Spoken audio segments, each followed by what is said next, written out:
Hi, my name is Olivia Valentine, and I'm writing my senior thesis about community.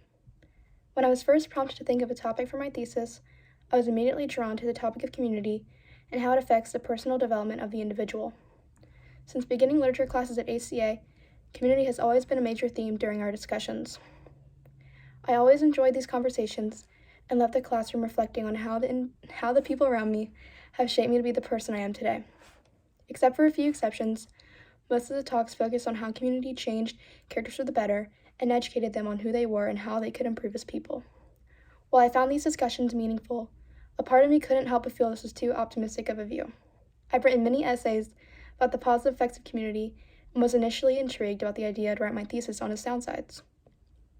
While it's an interesting question, I quickly hit a dead end to the fact that there was no nuance to the argument that community can change a person for the worse.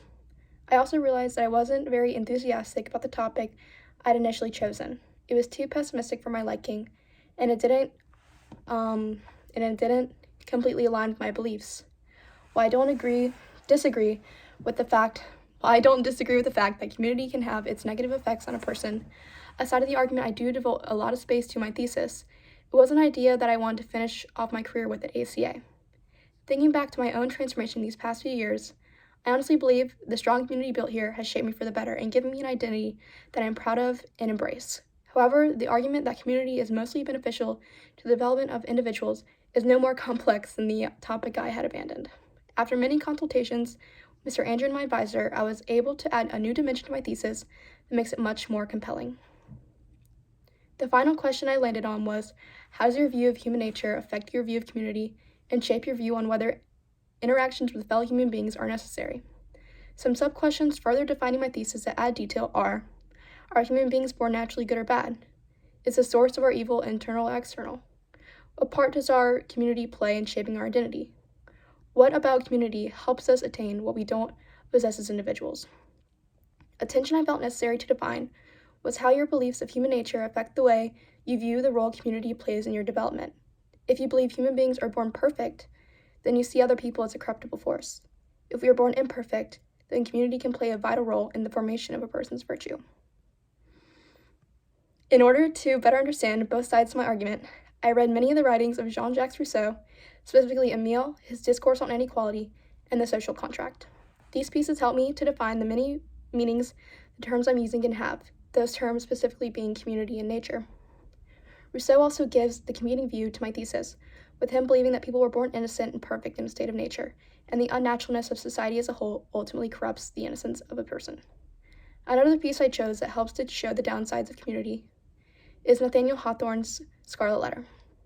The romance gives a good example of a harmful community and how it can break down the unique qualities a person can have, giving support to Rousseau's ideas. However, that is not the idea that finishes off the book.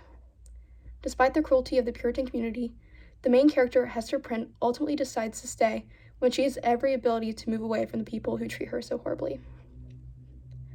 While living in the judgment of this community, at the end, Hester is able to give new meaning to her identity and uses her experiences to help other women through difficult times.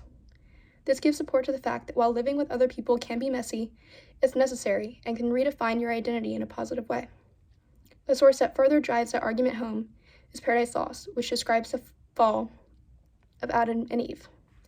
Even though the relationship ultimately causes the downfall of humanity, they both decide they still need each other when they are expelled from Eden.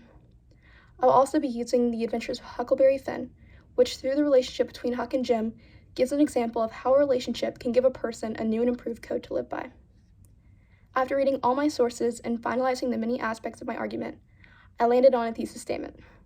Due to the fact that we are born sinful and imperfect creatures, human nature and the desires of the individual gravitate towards vice. Therefore, the imperfection of our nature inspires human beings to view the people around them and society as a whole as a positive influence more than a negative one. While there are negative aspects about community, it is necessary for human beings to have relationships with others. These relationships can ultimately strengthen our identities and give us a new purpose to live by. I hope you found this interesting, and I'd love it if you came to my final presentation where I defend this argument. Thank you.